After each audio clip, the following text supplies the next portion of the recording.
Hi welcome to our channel. ప్రస్తుతం మనతో పాటు దాము బాలాజీ గారు సీనియర్ జర్నలిస్ట్ ఉన్నారు. వారితో ఒకసారి మాట్లాడదాం. నమస్కారం సార్. నమస్తే. సార్ మీర్పేట్ ఇన్సిడెంట్ మనకు తెలుసు.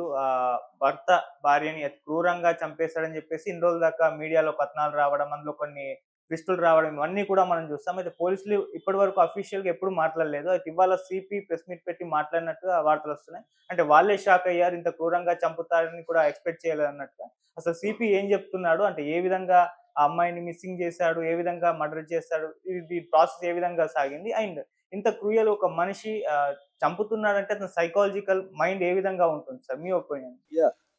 ఆహ్, ఒక ఇదొక దారుణమైన సంఘటన. దీనికి సంబంధించి అనేక పుకార్లు, షికారులు చేశాయి. ఇప్పుడు ఆహ్, సి మన రాచకొండ సిపి హ్మ్. కమిషనర్ ఆఫ్ పోలీస్ ఆయన సుధీర్ బాబు ఆయన నిన్న ప్రెస్ మీట్ పెట్టి డీటెయిల్‌గా చెప్పారు. అంటే అఫీషియల్‌గా మనకి ఒక వెర్షన్ అయితే వచ్చింది. ఈ అఫీషియల్ వెర్షన్ ఏముందంటే ఆహ్, 18వ తేదీ మా మీర్పేట్ పోలీస్ స్టేషన్‌కి ఆహ్, కుప్పల సుబ్బమ్మ, వెంకటరమణ అనే ఇద్దరొచ్చారు. హ్మ్. వాళ్ళ వాళ్ళేం జెప్పారంటే, "మా కూతురు వెంకటమాధవి కనిపించటం లేదు" అనేది వాళ్ళు చెప్పారు.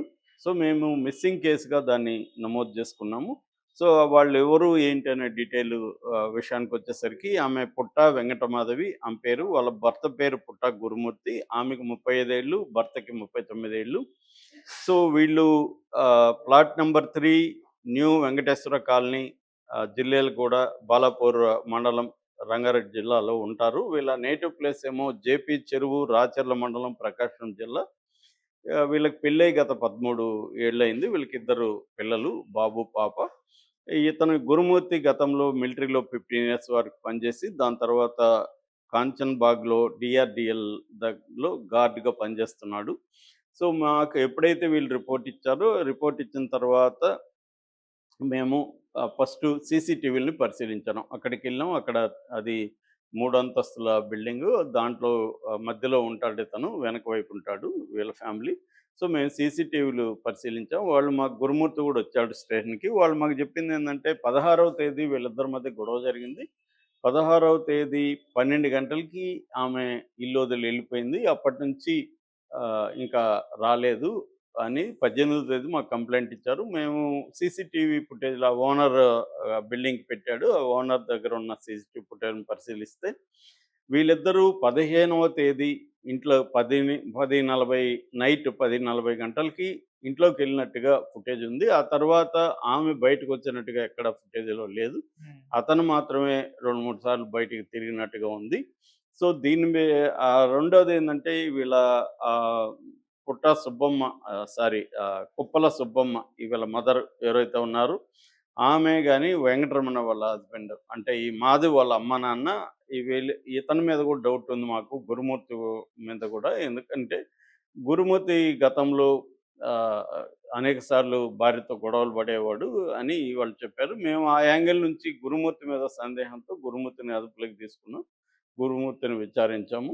అతను కొన్ని విషయాలు, షాకింగ్ విషయాలు మాకు చెప్పాడు అనేది చెప్పారు. ఇప్పుడు హ్మ్. గురుమూర్తి చెప్పిన దీంట్లో ఏందంటే ఆహ్, ఈ గురుమూర్తి, ఈ ఈమె వెంకటమాధవి సంక్రాంతికి 14థ్ వాళ్ళ అక్క సుజాత అని ఉంటది. ఈ గురుమూర్తి వాళ్ళ అక్క. వాళ్ళ ఇంటికి వీళ్ళు ఆహ్, బడంగపేటలో ఉంటారు. వాళ్ళ దగ్గరికి వీళ్ళెళ్లారు. తర్వాత తను జాబ్‌కెళ్ళాడు. మళ్ళీ వచ్చి 15థ్ పిల్లల్ని అక్కడే వదిలేసి 15థ్ నైట్ ఇక్కడికి వచ్చారు. వచ్చేసిన తర్వాత ఇతను చంపాలని డిసైడ్ చేసుకున్నాడు అప్పటికి. ఒక ప్లాన్ అయితే ఉంది. ఆ టైంలో సంక్రాంతి కాబట్టి ఆ ఇళ్ళల్లో ఉండేవాళ్ళు ఎవరు లేరు ఆడ. ఊర్లకెళ్ళిపోయారు. హ్మ్. సో, అందుకని తనకి ప్రైవసీ దొరికింది. పిల్లల్ని కూడా కావాలని అక్కడే ఉంచారు. సో, ఇక్కడికొచ్చి మార్నింగ్ 16థ్ మార్నింగ్ అరౌండ్ 8:00కే తను లేచి కావాలనే ఆమెతో గొడవ పెట్టుకున్నాడు. ఆ గొడవలోంచి ఆమెను చెంప మీద గట్టిగా కొట్టేసరికి ఆమె గోడకి తగిలి కింద పడిపోయి స్పృహ తప్పిపోయింది. ఆ స్పృహ తప్పిపోయిన తర్వాత ఆమెను గొంతు పిసికి ఇతను చంపేశాడు. చంపేసిన తర్వాత ఇతను మార్నింగ్ 10 నుంచి ఆ రోజు రాత్రి ఆహ్, 8, 6 వరకు ఈ బాడీని డిస్పోజ్ చేసే కార్యక్రమంలో ఉన్నాడు. ఫస్ట్ ఏం చేశాడంటే బాడీని బాత్రూమ్‌లోకి తీసుకెళ్ళాడు. బాత్రూమ్‌లో ఆమె బట్టలన్నీ ఇప్పేసాడు. ఇప్పి హ్మ్. బెడ్ మీదేశాడు. దాని తర్వాత కిచెన్‌లోకెళ్ళి కత్తిని తీసుకొచ్చాడు. కత్తితో ఫస్ట్ భుజాలు నరికాడు. దాని తర్వాత కాళ్ళు నరికాడు. దాని తర్వాత మళ్ళీ కాళ్ళని ముక్కలు ముక్కలుగా, భుజాలు ముక్కలు ముక్కలుగా చేశాడు. అలాగా ముక్కలన్నీ చేసి ఒక బకెట్ తీసుకున్నాడు. ఆ బకెట్‌లో వాళ్ళ దగ్గర ఆల్రెడీ హీటర్ ఉంది. యాసిడ్ కూడా వాళ్ళ ఇంట్లో ఉంది. దాంట్లో ఆ హీటరు వేడి చేసి బకెట్‌లో ఈ ముక్కలన్నీ బకెట్‌లో వేసి వాటిని బాగా మరిగించాడు. మరిగించేసి యాసిడ్ కూడా పోసాడు. దాంతో ముక్కలు ఆహ్, మాంసం అంతా ఇదైపోయింది. దాన్ని మళ్ళీ కొంత కరగని మాంసాన్ని సింగిల్ బర్నర్ స్టవ్ ఉంది వాళ్ళ ఇంట్లో. ఆ స్టవ్ మీద పెట్టి కాల్చాడు. సో, కాల్చి ఎముకల్ని అవన్నీ ఇవన్నీ స్మెల్ బయటికి ఎళ్ళిపోవడానికి ఇంట్లోనే స్మెల్ ఉండకుండా ఉండడానికి తలుపులు, కిటికీలు అన్నీ తెరిచేశాడు. హ్మ్. సో, కాల్చేసిన తర్వాత ఆ పొడి ఏదైతే ఉందో అవన్నీ దాన్ని కలిపి ఆ ఎముకల పొడి కూడా చేశాడు. ఎముకల్ని కొంత రోట్లో కూడా కొట్టాడు.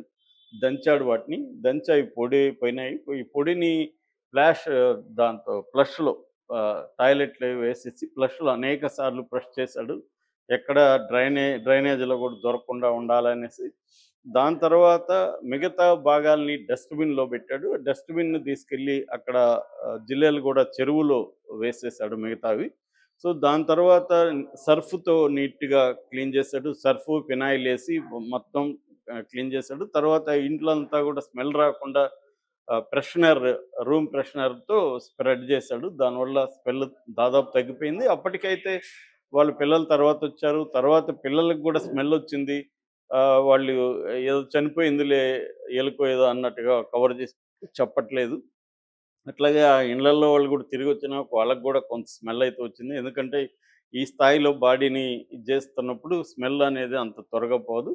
అట్లాగే ఈమె గూడా మనకి ఆల్రెడీ మనం చెప్పుకున్నాం. వాళ్ళ ఆహ్, మాధవ్ వాళ్ళ అమ్మ గూడా ఏం జెప్పిందంటే, మా బంధువుని పంపించాను ఇతను మిస్సింగ్ అని చెప్తే, బంధువుకి కూడా వంట రూమ్‌లో ఏదో స్మెల్లొస్తుందని పోబోతే ఇతను ఆపేసాడు. ఆడేం లేదనేసి అనేది గూడా చెప్పింది. అంటే స్మెల్ అనేది కొంతొచ్చింది. అనుమానం అయితే వచ్చింది ఆల్రెడీ. సో, ఇతను ఎంత చేసినా. సో, ఇది చేశాడు అని జెప్పి దీనికి వాడిన వస్తువుల్ని దాదాపు 16 వస్తువుల్ని సీజ్ చేశారని చెప్తున్నారు. స్టవ్వు, నైఫు, రోలరు అంటే ఆహ్, రోలు. హ్మ్. రోలు దాన్నేమో రోకలి, లోపల. బకెట్టు తర్వాత అదే ఆమె బట్టలు, తర్వాత ఇతని బట్టలు, ఇతను short ఏసుకున్నాడది, phenyl, ఫ్రెషనరు, acid bottle, scrap ఇవన్నీ ఇంకా మొత్తం మోటార్ సైకిలు, మొబైల్ ఫోన్స్ 2 అన్నీ కలిపి 16 వస్తువుల్ని సీజ్ చేసుకున్నారు. సో, ఇప్పుడేందంటే పోలీసులే షాకయ్యారు. సుధీర్ బాబు గారు ఏం చెప్తున్నారంటే, "అసలు మేమే షాకయినాం. ఇంత క్రూయల్‌గా ఎలా చంపాడని. మనిషిని చూస్తేమో నీట్‌గా ఉన్నాడు, అందంగా గూడా ఉన్నాడు, ఫిట్‌గా ఉన్నాడు. వాడిని అడిగాము, ఎలారా నువ్వు ఇలా చేశావు?" అంటే, "ఏముంది సార్ ఆమె పొట్టిగా ఉంటది. 5 అడుగులే. కాబట్టి ఆమెని కట్ చేయడం నాకేం పెద్ద ఇబ్బంది కాలేదు" అని కూల్‌గా చెప్తున్నాడు. ఇతనికేమీ క్రైమ్ హిస్టరీ కూడా ఏమీ లేదు. ఎక్కడ గూడా గతంలో కేసులు గాని ఏమి హిస్టరీ లేదు. చూడ్డానికి నార్మల్‌గానే ఉన్నాడు. మామూలుగానే మాట్లాడుతున్నాడు. కూల్‌గా ఉన్నాడు మనిషి. కానీ ఇంత కిరాతకంగా ఎలా చంపాడు అనేది